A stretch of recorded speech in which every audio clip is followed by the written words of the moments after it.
मैंने जाकर के खालिद मुजाहिद की लाशों को अपने हाथों से उठाया था और कहा गया नेचुरल डेथ है, कुदरती मौत है। हम लोगों ने दबाव बनाया, इसकी जांच होनी चाहिए। सरकार ने अपने लोगों से जांच करवा दिया, 3 महीने में क्लीन चिट दे दिया। जब निमेश कमीशन की रिपोर्ट आती है 2014 में, समाजवादी पार्टी उसको पटल पे नहीं लाती। जस्टिस निमेश ने अपनी रिपोर्ट में कहा कि हकीम तारिक कासमी, खालिद मुजाहिद बेगुनाह है। जिन पुलिस वालों ने इनको फंसाया है उन पुलिस वालों पर मुकदमा होना चाहिए, इन्हें जेल से बाहर करना चाहिए। समाजवादी की हुकूमत चली गई, 47 मुसलमान एमएलए, 19 बहुजन समाज पार्टी के मुसलमान एमएलए, आपका भी एमएलए था जो यहां पर अंसारी पठान करके आपका वोट लेता है, जो मुसलमानों को 2 टुकड़े में बांटने का काम करता है, वो भी एमएलए था। पूछो कि एक मर्तबा बात हुई विधानसभा में इस पर, निमेश कमीशन की रिपोर्ट किस कचरे के डब्बे में गई, क्यों नहीं लाई गई? कमेटी और कमेटियां बैठती हैं, रिपोर्ट आती है, लेकिन उस रिपोर्ट को उठा करके कचरे के डब्बे में डाल दिया जाता है, क्योंकि मुसलमान सियासी एतबार से यतीम है। तो इस शेर के साथ दावत देता हूं, और जब वो माइक पे आएंगे तो आप गर्मजोशी से स्वागत करेंगे कि परिंदे भी नहीं रहते गैरों के आशियाने में, हमारी उम्र गुजरी है किराए के मकानों में। माइक पर मेहमान खुसूसी हाजी शौकत अली साहब, प्रदेश अध्यक्ष मायम हाजी शौकत अली जिंदाबाद जिंदाबाद जिंदाबाद। हाजी शौकत साहब जिंदाबाद। बैरिस्टर ओसी शौकत साहब जिंदाबाद जिंदाबाद। अस्सलामु अलैकुम व रहमतुल्लाहि व बरकातुहू। आजा बेटा पीछे आजा। औज़ु बिल्लाहि मिनश शैतानिर रजीम, बिस्मिल्लाहिर रहमानिर रहीम। वअतसिमू बिहब्लिल्लाहि जमीअन व ला तफर्रकू। सीतापुर की तारीख़ी सरज़मीन और आज इस सरजमीन पर एक बैरिस्टर के सिपाही और उसका एक अदना सा कार्यकर्ता एक बैरिस्टर की सरजमीन पर आया है। मुझे नहीं मालूम उस बैरिस्टर को आप जानते हैं कि नहीं जानते हैं। 1857 की क्रांति में आपके जनपद के एक बैरिस्टर थे जिनका नाम शेख बंदे हसन था, लेकिन आज तारीख ने उन्हें भुला दिया, जिन्हें इसी महीने में यानी अक्टूबर के महीने में 19 अक्टूबर को लखनऊ के कैसरगंज में कोतवाली के अंदर अंग्रेज़ों ने सर कलम कर दिया था और उनके सर को ला करके तंबौर में 15 दिनों तक लटकाया था, ताकि आज़ादी के लड़ाई लड़ने वाले जो मुजाहिद आज़ादी हैं वो डर जाएं। मेरे दोस्तों, मेरे बुज़ुर्गों, ये तारीख़ी सरज़मीन और आज का ये मजमा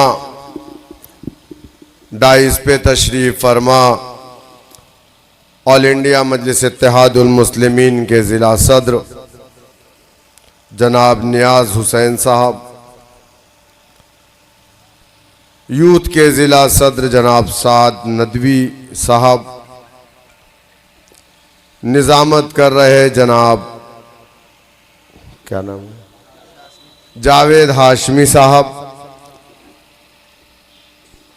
और हमारे सेंट्रल यूपी के सदर जनाब ताहिर सिद्दीकी साहब, हमारे यूथ विंग के जनरल सेक्रेटरी जिनका ताल्लुक बस्ती ज़िले से है जनाब शोएब साहब, जनाब खतीब साहब जिनका ताल्लुक बाराबंकी से है, निज़ाम गाजी साहब, जनाब गयूर खान साहब, जनाब शारिफ साहब, जॉइंट सेक्रेटरी उत्तर प्रदेश जनाब इमामुद्दीन साहब और ज़िले के जनरल सेक्रेटरी जनाब शिशिर पांडे साहब, जनाब अमरदीप सिंह साहब जो मुख्य महासचिव हैं, और यहाँ पर तशरीफ फरमा पूर्व ज़िला अध्यक्ष यूथ जनाब काशिफ अंसारी साहब, तमाम पार्टी के मेरे जिम्मेदार साथियों, लखीमपुर से तशरीफ़ लाए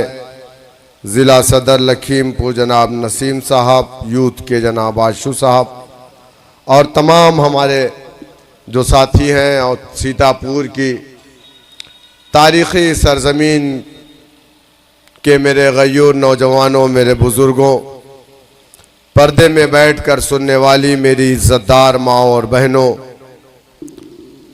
आज मजलिस इत्तेहादुल मुस्लिमीन का ये प्रोग्राम आपके दरमियान में एक बेदारी मुहिम का हिस्सा है, जिसको हम लोग पूरे प्रदेश में लगातार करते रहते हैं। उत्तर प्रदेश बल्कि एक देश के मानिंद है, जो भारत का सबसे बड़ा प्रदेश है, जहां की आबादी 24 करोड़ से ज़्यादा है, जहां पर 80 लोकसभा और 403 विधानसभा है, जहां पर 75 ज़िले हैं। ऐसे हालात में मजलिस इत्तेहादुल मुस्लिमीन का एक अदना सिपाही गाज़ियाबाद से गाज़ीपुर तक, बनारस से बलिया तक पूरे प्रदेश का दौरा, कल हम जहां प्रोग्राम कर रहे थे जनपद सुल्तानपुर और प्रतापगढ़ की बाउंड्री थी, एक ग्राम सभा के अंदर। इस तरीके से हम पूरे प्रदेश में आवामी बेदारी मुहिम को लेकर के आगे बढ़ रहे हैं, और हमारे प्रदेश की खुशनसीबी है कि हर साल हमारे प्रदेश में चुनाव भी होता है। विधानसभा खत्म तो लोकसभा, लोकसभा खत्म तो एमएलसी, एमएलसी का खत्म तो फिर जिला पंचायत, निकाय चुनाव, फिर विधानसभा आ जाता है। तो हम लोग अल्हम्दुलिल्लाह, और हमारा मकसद सिर्फ और सिर्फ सियासत नहीं है। सियासत लोकतंत्र में हिस्सेदारी पाने के लिए अहम जरूरत है। जिस समाज ने सियासत में हिस्सा नहीं लिया, बल्कि ये मैं कहूं कि जिस समाज ने लोकतंत्र में अपना डंडा, अपना झंडा, अपना नेता नहीं बनाया, उस समाज को लोकतंत्र में इंसाफ नहीं मिलता। हमारे देश का संविधान, जिसे बाबा साहेब भीमराव अंबेडकर ने बनाया, इतना खूबसूरत संविधान दुनिया के किसी देश का संविधान नहीं है। मुझसे किसी ने पूछा कि आप इस देश की सबसे बड़ी किताब किस किताब को मानते हैं? मैंने कहा संविधान को। बोले कुरान को क्यों नहीं? मैंने कहा वो दुनिया की पूरी सबसे बड़ी किताब है। बोले संविधान को क्यों? मैंने कहा क्योंकि मेरा संविधान मुझे कुरान पढ़ने की इजाजत देता है। हमारे देश का संविधान इतना खूबसूरत है कि इस देश में कपड़ा पहनने वाले, कपड़ा ना पहनने वाले दोनों पूजनीय है। इस देश में कुत्ता खाने वाले, बिल्ली खाने वाले, सूअर खाने वाले, बड़े का खाने वाले, दो सब पूजनीय है। हर समाज अपने समाज के उलमा को, यानी पंडित को, लफ्ज पंडित कोई बिरादरी नहीं होती, बिरादरी ब्राह्मण होती है जिसमें 18 जातियां। वकील साहब बैठे। पंडित के माने होता है काबिल, अगर उसका तर्जुमा अरबी में करेंगे तो आलिम के होता है। जब मैं ग्रेजुएशन कर रहा था, हमारे हिस्ट्री के टीचर थे डॉक्टर रहबर साहब, उन्होंने संस्कृत से पीएचडी किया था। तो आर्य समाज के प्रोग्राम में उनको बुलाया जाता था बतौर मेहमान खुसूसी। तो एक प्रोग्राम में मैं उनकी स्पीच सुन रहा था। दूसरे दिन अखबार में जब उनका नाम आया तो उसमें लिखा हुआ था पंडित रहबर।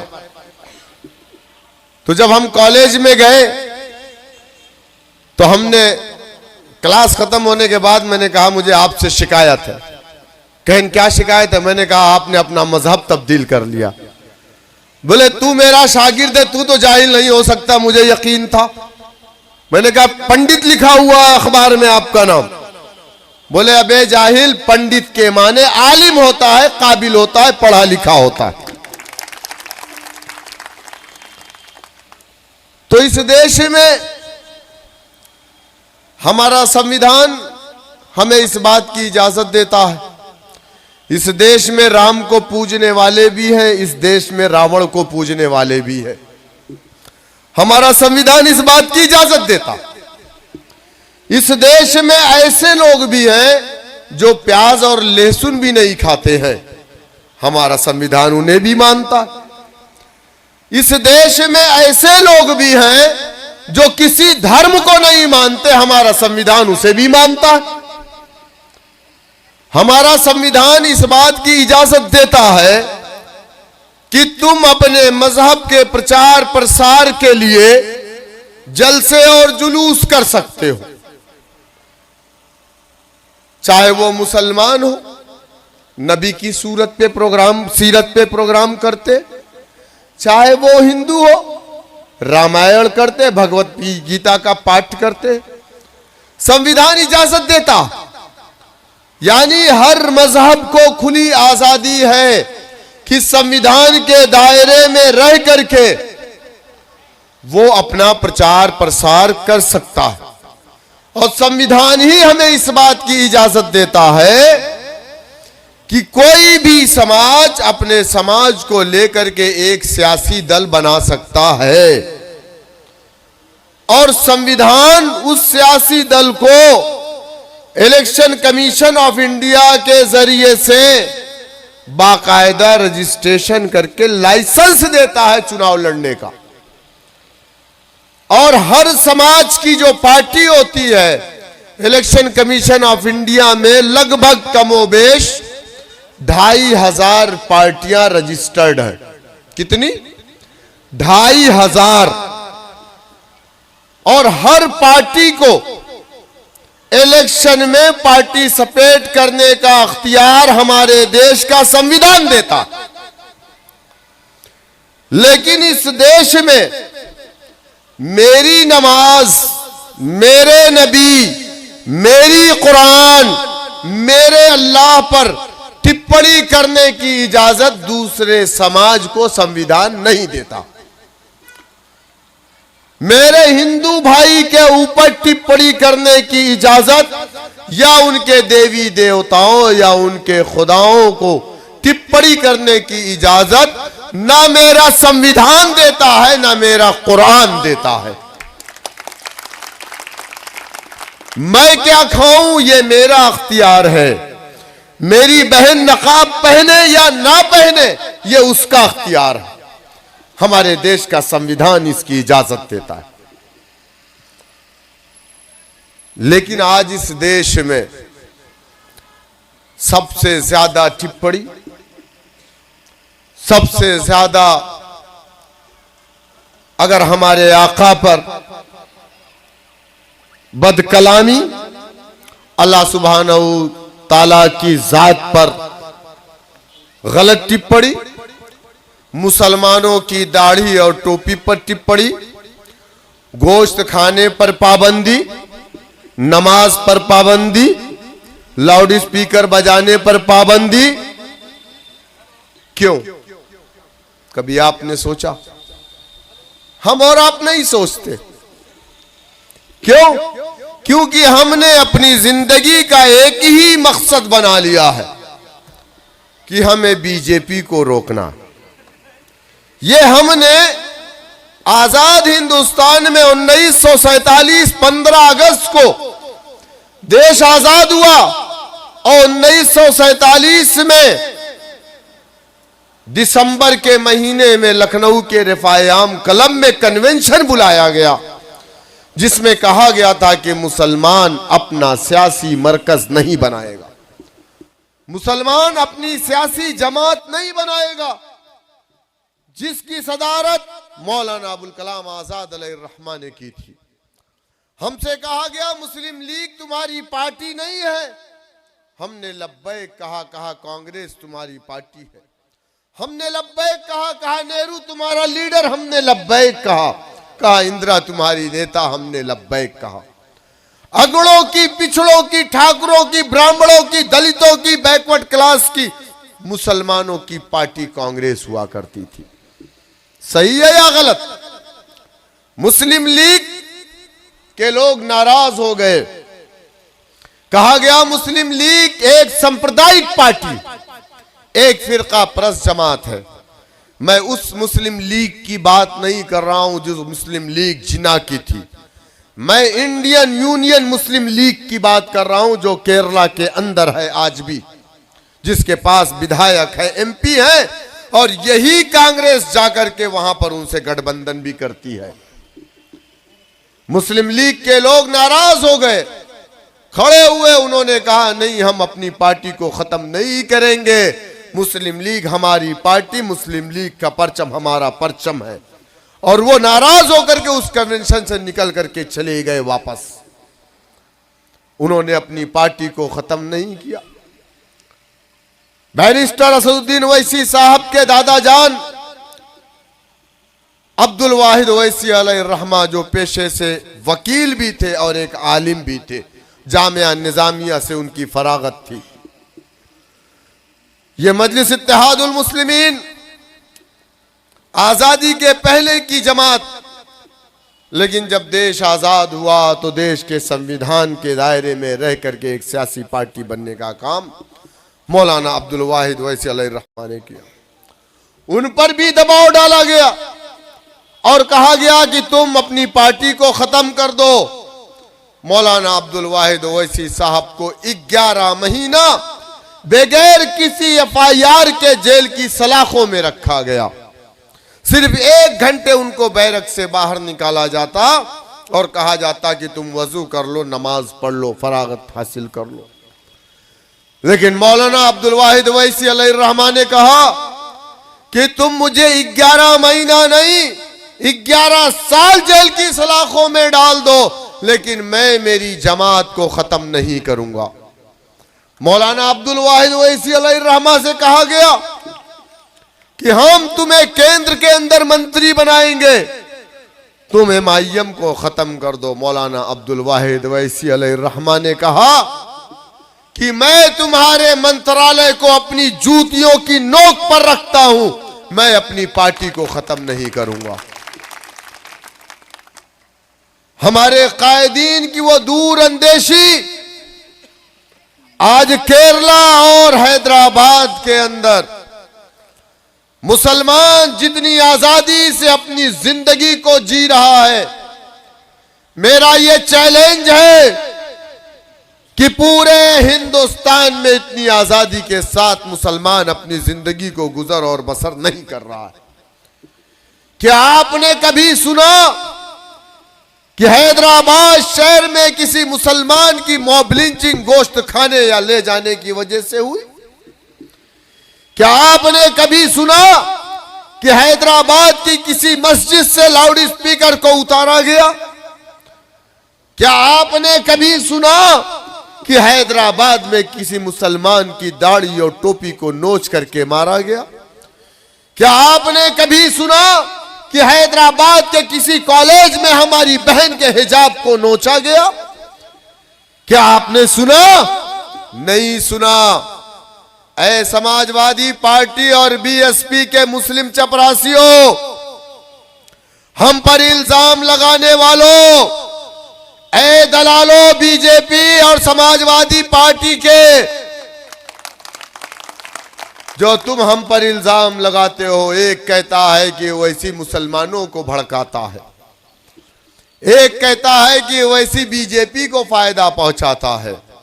सच तो यह है कि बीजेपी समाजवादी मुसलमानों को, बीजेपी हिंदुओं को मुसलमानों का खौफ दिखाती है और समाजवादी मुसलमानों को बीजेपी का खौफ दिखाती है। यह सच्चाई है। मैं इनसे पूछना चाहता हूं कि हैदराबाद के मुसलमानों को, जो पिछड़े मुसलमान हैं, 4% उन्हें रिजर्वेशन मिलता है, अलग कर दिया गया उनका 4% रिजर्वेशन। क्या उत्तर प्रदेश में आपका रिजर्वेशन अलग किया गया? 341 की लड़ाई कब से लड़ी जा रही है? क्या आपकी बातें मानी गई? बहुत सारे ऑर्गेनाइजेशन बने 341 पर लड़ाई लड़ने के लिए। लोगों ने अपनी रोटियां से की, जाके समाजवादी पार्टी में अपने सर को खम कर दिया, मंत्रालय लेकर के बैठ गए। उनके पीछे लड़ने वाला जेल की सलाखों में मुकदमे झेल रहा है। क्या मेरी बात गलत? सोचिए वो कौन लोग हैं। मैं किसी सियासतदान का बेटा नहीं हूं और ना मैं पर्सनल आपसे अपने लिए वोट की भीख मांगने आया हूं, और ना मेरे घर की रोजी रोटी सियासत से चलती है। मेरा मकसद खिदमत है। मैंने जरिया चुना मजलिस इत्तेहादुल मुस्लिमीन, जिसकी एक बेबाक आवाज है, जिसका नाम बैरिस्टर असदुद्दीन ओवैसी साहब। लोग कहते हैं हम बीजेपी की बी टीम है। अरे जब जब मुस्लिम लीडरशिप खड़ी हुई, तब तब लोगों ने इल्जाम लगाया हम पर। राजभर पर इल्जाम नहीं, वो बीजेपी के साथ रहेगा, बाद में फिर आएगा कहेगा कि हम बीजेपी की बी टीम। समाजवादी आसान हो रही। कह रहा था आप एक बार हैदराबाद जाइए और जाकर के देख के आइए क्या दूर अंदेशी थी हमारे कायदीन की। हमारी पार्टी, जिसके लोग कहते हैं हम फला की टीम, फला की टीम, अरे सुनो, हम पर इल्जाम लगाने वालों, समाजवादी पार्टी के मुखिया, मौजूदा वक्त के अपोजिशन के जो आपके समाजवादी के लीडर हैं माता प्रसाद पांडे, या और भी समाजवादी पार्टी के नेता या उनके पहले के नेता जो इस दुनिया से चले गए, क्या उन लोगों ने कोई एक स्कूल ऐसा कायम किया जहां गरीबों को मुफ्त तालीम दी जाए? किया? नहीं किया। जबकि वो 4 बार सत्ता में रहे। 2012 में मुसलमानों से वादा किया कि अगर हम सत्ता में आएंगे तो मुसलमानों को 18% रिजर्वेशन देंगे। हम बुनकरों की बिजली बिल माफ करेंगे और मीटर जीरो करेंगे, जिस तरीके से पंजाब में किसानों को बिजली बिल नहीं देना होता। और जो मुसलमान आतंकवाद के झूठे मुकदमों में जेल की सलाखों में है, हम उनको रिहा करेंगे। कहा था कि नहीं कहा था? मुस्लिम इलाकों में कैंप लगा करके मुस्लिम नौजवानों की पुलिस में डायरेक्ट भर्तियां करेंगे। कहा था कि नहीं कहा था? कहा था मुस्लिम इलाकों में हम फ्री कोचिंग सेंटर खोलेंगे, जहां पर मुस्लिम बच्चियों को फ्री में कोचिंग दी जाएगी। कहा था कि नहीं कहा था? नहीं कहा? कहा था ना? बोलिए ना, अगर आपने पढ़ा होगा उस मैनिफेस्टो को। क्या एक अपने वादे को, अजान यहां की मस्जिद में, बाकी तो हो गई ना, यहां आवाज नहीं आ रही है।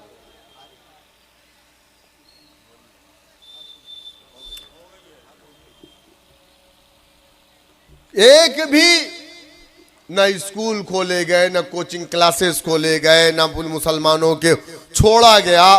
मैं आपको एक छोटा सा वाकया बता दूं। मेरा ताल्लुक आजमगढ़ जिले से है। मेरे ख्याल से ज्यादातर लोग हो सकता है मुझे जानते भी हो, सीतापुर के लोग। आजमगढ़ में शायद आपको याद होगा कि बहुत सारे लोग गए होंगे। एक बार आलमी इज्तिमा हुआ था सराय मीर शेरवा में। उस इज्तिमा के वक्त बहुजन समाज पार्टी की हुकूमत थी, मेरे ख्याल से 2007 की बात या 2008 की है। वहां पर हकीम तारिक और खालिद मुजाहिद नाम के दो, एक मौलाना थे, हकीम तारिक कासिमी, खालिद मुजाहिद हाफिज थे। दो लोगों को उठाया गया और दिखाया गया कि बाराबंकी से उन्हें पकड़ा गया है, वो बड़े आतंकवादी थे, बड़े जखीरे निकले और ये निकला वो निकला, दुनिया भर चीजें दिखाई गई।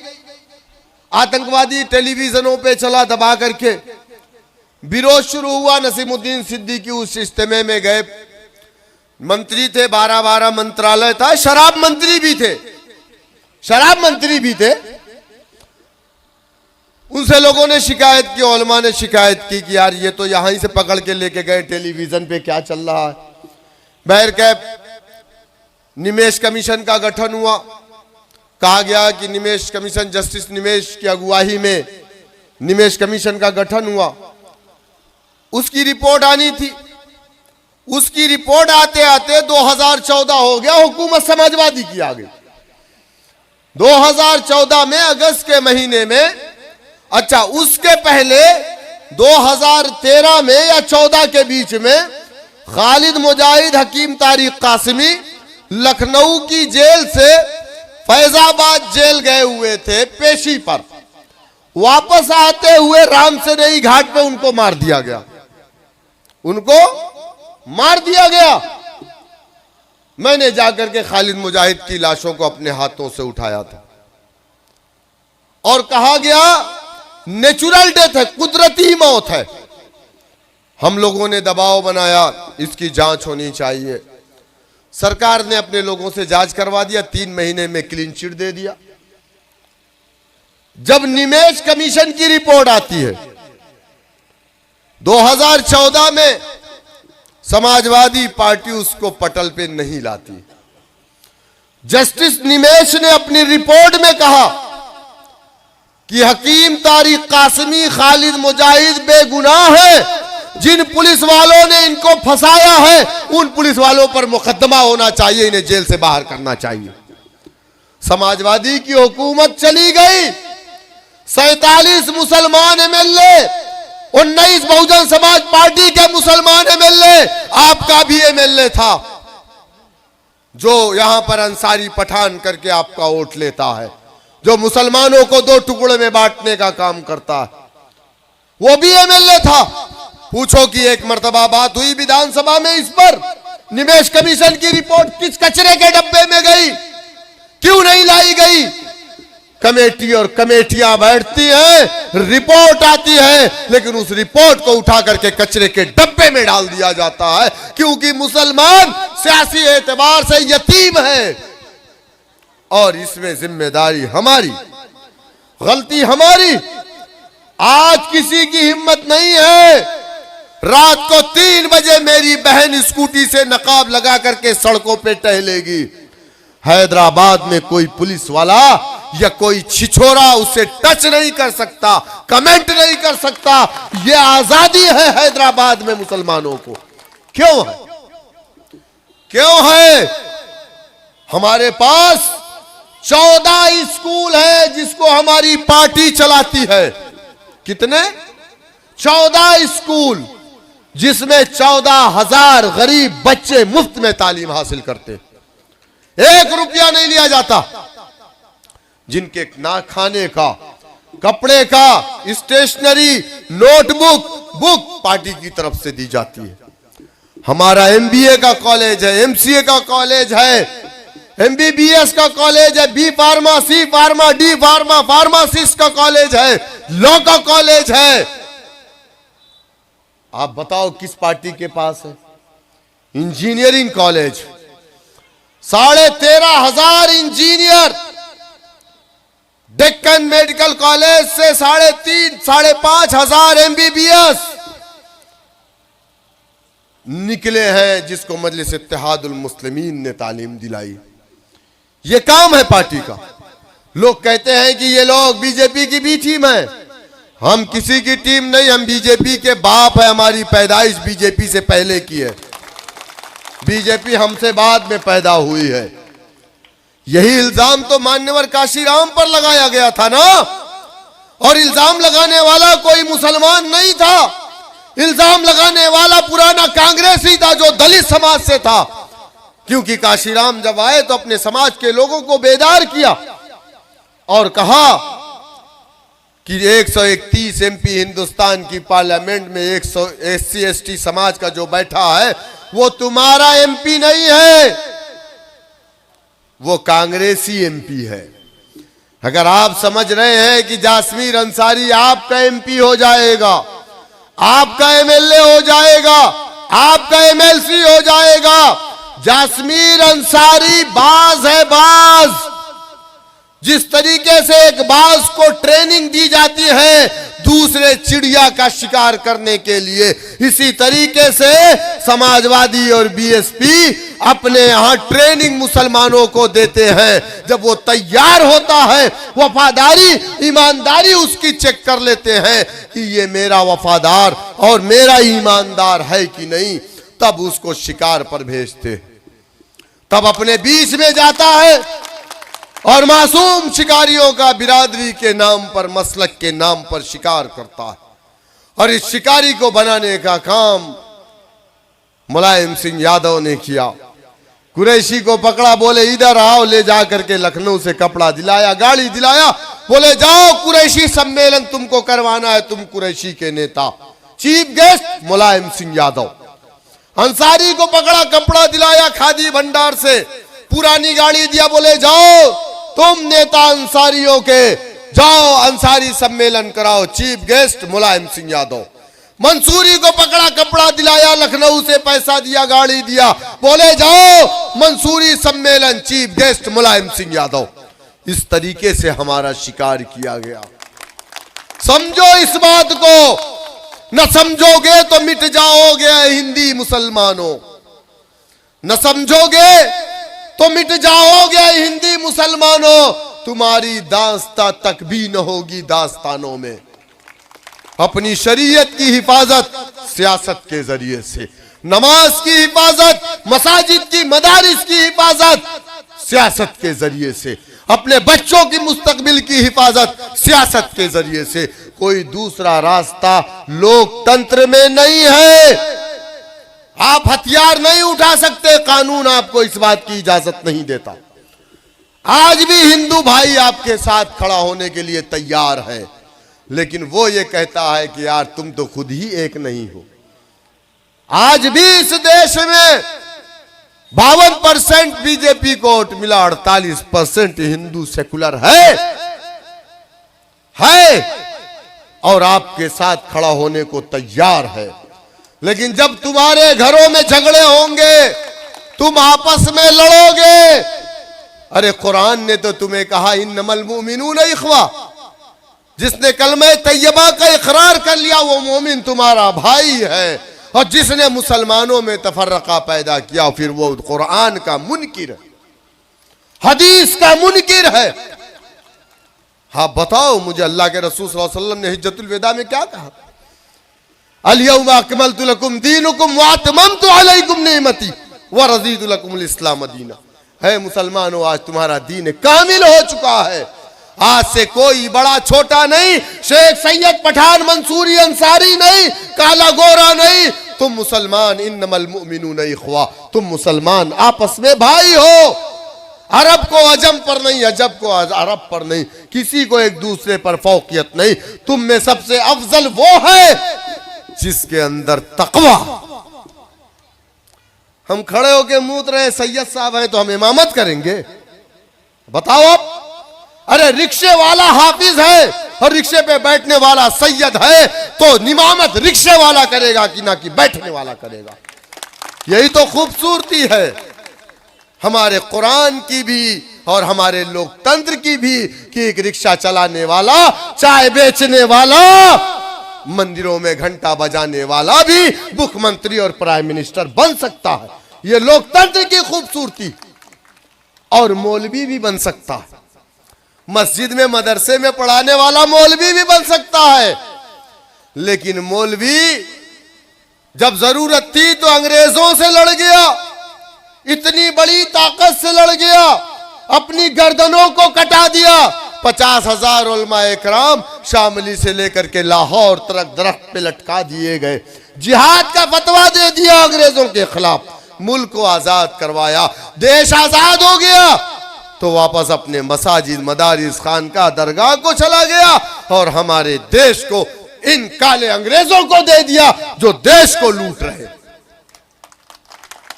और क्या कहते हैं, फलाने लुटेरे थे, ठिकाने लुटेरे थे, औरंगजेब लुटेरे थे, सालार मसूद लुटेरे थे। कहते हैं ना, सब तो ठीक है, पियर का चाचा भी बोल रहे। पियर का चाचा, आप बताओ, टेम्पू चलाते थे। अभी मैंने कहा ना कि रिक्शा चलाने वाला भी चीफ मिनिस्टर, मंत्री बन सकता। पियर का चाचा आप देखो, जब वो बोलते हैं तो ऐसे ही बोलते हैं ना, बिस्वा बिस्वा, लहरपुर लहरपुर, तंबौर तंबौर, जैसा बोलते गाड़ी वाले, वैसे ही पियर का चाचा जब नाम लेते हैं ना जिले का, तो वो चूंकि उनकी आदत में है। पियर का चाचा घोसी में बैठ करके रिक्शा स्टैंड पे सवारी भरते थे, घोसी घोसी, मऊ मऊ, अदरी अदरी करते थे। लेकिन पियर चाचा 4% है, उसका समाज मुत्तहिद हो गया तो वो हमारे समाज को गाली देना शुरू कर दिए। संविधान इजाजत नहीं देता। पियर का चाचा, आज के बाद अगर तुम सालार मसूद गाजी रहमतुल्लाह अलैह को गाली दोगे, संवैधानिक तरीके से हम भी गाली देंगे। शौकत अली जिंदाबाद। लेकिन हम संवैधानिक तरीके से देंगे। भैया जिंदाबाद रहेंगे इंशाल्लाह, घबराओ मत। अच्छा, हमने कुछ बोल दिया तो पूरे टेलीविजन पे चलाना शुरू कर दिया, ये बोला ये बोला। हमने कहा एक बात बताओ, इस राष्ट्र के निर्माण में सुहेल देव का क्या योगदान है? पंडित जी आप बैठे हुए, पढ़े लिखे लोग हैं। 1034 में सुहेल देव लड़ाई लड़ेगा सालार मसूद गाजी से। कब?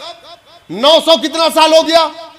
राजभर जी अपने 5 पीढ़ियों का नहीं बता पाएंगे तो 1000 साल पुराना इतिहास कैसे मालूम उनको? अच्छा, राजभर कह रहे हैं कि राजभर थे, पासी कह रहे हैं पासी थे, जैनियों ने क्लेम किया था किसी वक्त में कि जैन थे। इनको यही नहीं मालूम कि सुहेल देव क्या थे, और कह रहे हैं कि राष्ट्र के निर्माण में इनका योगदान रहा। अरे राष्ट्र के निर्माण में योगदान उनका नहीं था। राष्ट्र के निर्माण में सीतापुर के प्रसिद्ध कवि नरोत्तम दास का था, ना कि सुहेल देव का था। जबरदस्ती, चलो एक एक को पकड़ लिया, एक उसको पकड़ लिया, एक उसको पकड़ लिया, एक उसको, अच्छा सबको पकड़ लिया, सारे लोगों का निशाना हम हैं। क्यों भैया, गाजर मूली सब्जी समझाए क्या? थे, हैं नहीं। माफ करिएगा पंडित जी, हम लोग बड़े का पाया खाते हैं अल्हम्दुलिल्लाह। आप कान बंद कर लीजिए। और हम सख्त हैं, गाजर मूली की तरह कटने वाले नहीं है। वो कुरैशी के गैता से भी पाया जल्दी नहीं टूटता है। तो हम अल्हम्दुलिल्लाह मजबूत हो चुके हैं, हम सियासी एतबार से भी मजबूत हो चुके हैं। अब हम तुम्हारे बहकावे में आने वाले नहीं हैं। दलितों ने अपनी पार्टी बनाई, 11% अपनी बेटी को मुख्यमंत्री बनाया। क्या हालात थे आपको पता है? जानवर मर जाते थे, फोन करते थे, उनको बुलाते थे, ले जाते थे, चमड़ी छीलते थे, बेचते थे बाजार में। सही है या गलत है ना? उनके हालात में तब्दीली कैसे आई? उनके समाज का 131 MP था, तब भी तब्दीली नहीं आई थी। आप 50 जिता करके भेज दिए थे, तब भी तब्दीली नहीं आप में आई थी। मुजफ्फरनगर का दंगा समाजवादी की हुकूमत में हुआ था। बताओ आप, आज हमको धमकियां दी जा रही है, कहे गोली मार देंगे। वहां का एक कुशीनगर का इतना छोटा सा लौंडा 4 फीट का, वो वीडियो डाल करके कह रहा गोली। हमारे यहाँ का SP हमको बुलाए, बोले आपके खिलाफ यहाँ पे दरखास्त पड़ी है, जिला अध्यक्ष भाजपा ने दिया है, विनोद राजभर ने। मैं गया, मैंने कहा हाँ बोलिए। बोले आपने ये बोला? मैंने कहा मीडिया प्रेस में मैंने इस तरीके की बात का जवाब दिया। उन्होंने, मैंने कहा 3 FIR मेरे ऊपर हुई। लोग कहते हैं बीजेपी की B टीम है, सुनो 3 FIR एक दिन में हुई है। एक लखनऊ हजरतगंज थाने में, आदमगढ़ आहरौला थाने में, और एक बहराइच पुरानी कोतवाली थाने में। एक दिन में 3 FIR। और मैंने मीडिया के प्रोग्राम में सिर्फ जवाब दिया था, और मुझे गोली मारने की, 11 लाख रुपया मेरी जबान काटने की, 51,000 रुपया मुझे जूता मारने की इनाम रखा गया। मैंने वीडियो दिखाया एसपी को, मैंने अपनी तहरीर दी एसपी को। एसपी कहता है कि शौकत साहब आपको तो पता है ये कार्रवाई मैं नहीं कर पाऊंगा, आप रखिए। मैंने कहा मुझे थ्रेट किया जा रहा है, यहां वकील साहब बैठे हुए हैं, वो वीडियो मेरे पास अभी भी है। मेरी माँ बहन की गाली मुझे मेल किया जा रहा, मैसेज किया जा रहा, ऑफिस के नंबर पे फोन करके कहा जा रहा इसे गोली मार देंगे। अरे सुनो, अपने माँ बाप की नाजायज औलादो, तुमने शौकत को क्या समझा है? अगर तुम मर्द हो तो जगह तुम्हारी होगी, मैं आने को तैयार हूं, तुम्हारे अंदर जितनी पिस्तौल है लेकर के आना।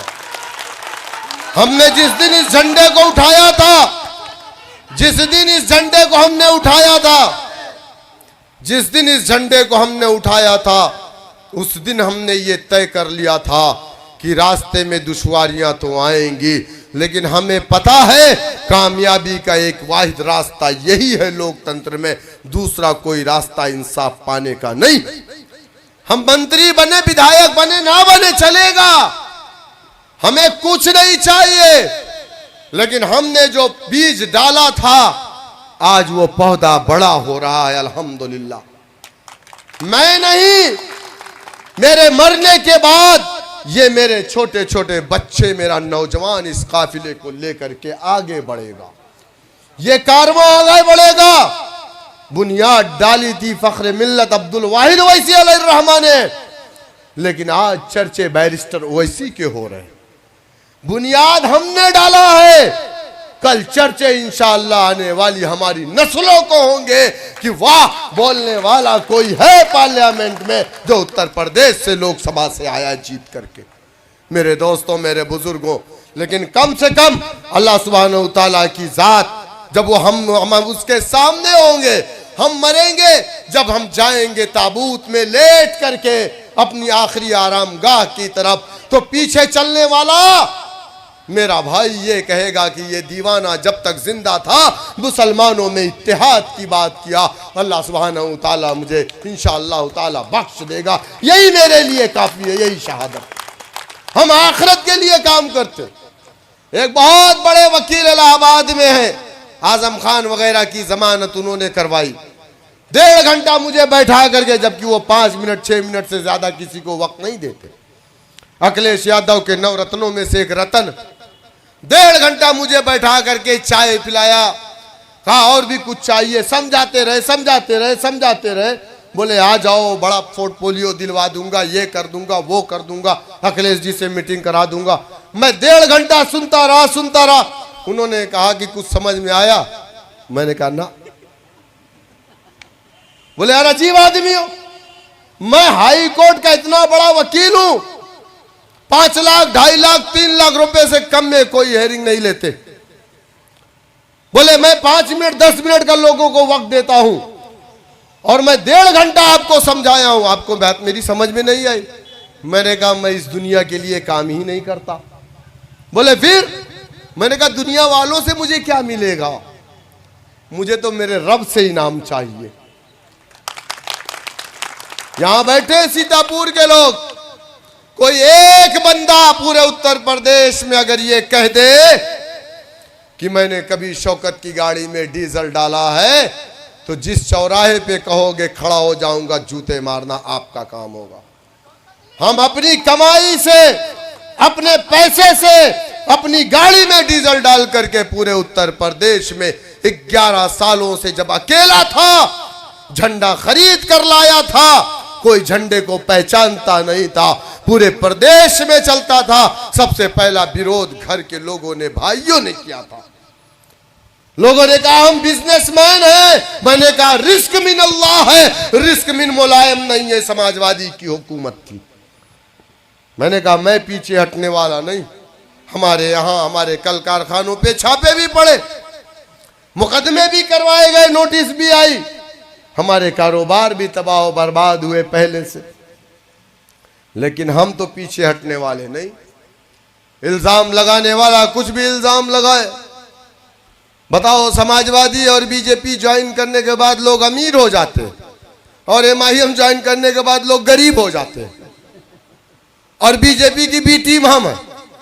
मेरे दोस्तों, मेरे बुजुर्गों, इल्जामात तो लगते रहे। अल्लाह के रसूल सल्लल्लाहु अलैहि वसल्लम को लोगों ने नहीं छोड़ा। किसी ने शायर कहा, किसी ने जादूगर कहा, किसी ने कहा कि नबी है तो हमारे कबीले में क्यों नहीं पैदा हुए, हमारी ख़ानदान में क्यों नहीं पैदा हुए। तो जब आका को लोगों ने नहीं छोड़ा, उस वक्त जिनके सामने आका मौजूद थे, तो 1450 साल बाद आज के दौर में तो आप देख ही रहे हैं कि थोड़े से चंद पैसों के लिए लोग अपने मजहब को तब्दील कर देते हैं। तो इस तरीके की बात बोलने के लिए 2-3 हज़ार रुपया काफ़ी होता है, दे करके किसी दाढ़ी और टोपी से बुलवा दिया जाता है। लेकिन कुरान कहता है कि किसी पर इल्ज़ाम लगाने के लिए आपको 2 मुत्तकी परहेजगार गवाह लाने पड़ेंगे। अगर नहीं लाए तो तुम्हें अल्लाह की कसमें खानी पड़ेगी कि मैं झूठा नहीं हूं, मैं सच्चा हूं। हम मुसलमान हैं, हम किसी पर इस तरीके से इल्ज़ाम नहीं लगाते। बहर कैब मेरे दोस्तों, वक्त नहीं है, चूंकि असर की नमाज भी हम लोगों को पढ़ना है और 5 मिनट सिर्फ बचा हुआ है। योगी जी ने सर्टिफिकेट बांट दिया है। हलाल माचिस मार्केट में कहाँ मिलती है, मैंने अपनी जिंदगी में आज तक नहीं देखा। किसी ने देखा? पंडित जी आपने देखा? कपड़ा हलाल कहाँ मिलता, किसी ने देखा? नहीं देखा ना। लेकिन नलके में जो भाती लगती है वो सबने देखा है कि चमड़े की है। किस चीज की है? किस चीज की? जो इंसुलिन बनती है, दवा, इंजेक्शन, वो दुनिया जानती है कि वो भैंस की पतोछड़ी से बनती है। दुनिया जानती। बेहतरीन वाली कंघी दुनिया जानती है कि भैंस के सींग से बनती है। चमड़े का चप्पल दुनिया जानती है कि भैंस के चमड़े से बनती कि नहीं बनती? आप बताओ। लेकिन माचिस में तो कहीं से कुछ नहीं मिला, तो उस पे हलाल सर्टिफिकेट क्यों? अच्छा, कह रहे हैं कि ये पैसा आतंकवाद को बढ़ावा देने के लिए। आप मुख्यमंत्री हैं और आपकी मुंह से निकली बात ऑफिशियल होती है। आप मुख्यमंत्री हैं प्रदेश के। अगर आपको ये मालूम है कि ये पैसा आतंकवाद में लगाया जा रहा है, तो बाबा रामदेव यादव की जांच होनी चाहिए। बाबा रामदेव ने हलाल सर्टिफिकेट ले रखा है कई प्रोडक्ट के, तो इसका मतलब बाबा रामदेव आतंकवादियों को पैसा दे रहे हैं अकॉर्डिंग मेरे मुख्यमंत्री के। इसकी जांच होनी चाहिए कि नहीं होनी चाहिए? बहर कैफ संविधान है, इसमें हराम हमारे यहाँ जो है दूसरे के यहाँ हलाल है, खाए। भाई मुसलमान बहुत सारे शराब भी पीते, हमारे यहाँ हराम है ना, लेकिन संविधान इजाजत देता है, पियो भैया। घर वाले समझाते हैं तब भी पीते, कहा जाता किडनी खराब हो जाए तब भी पीते, है कि नहीं? आप बताओ।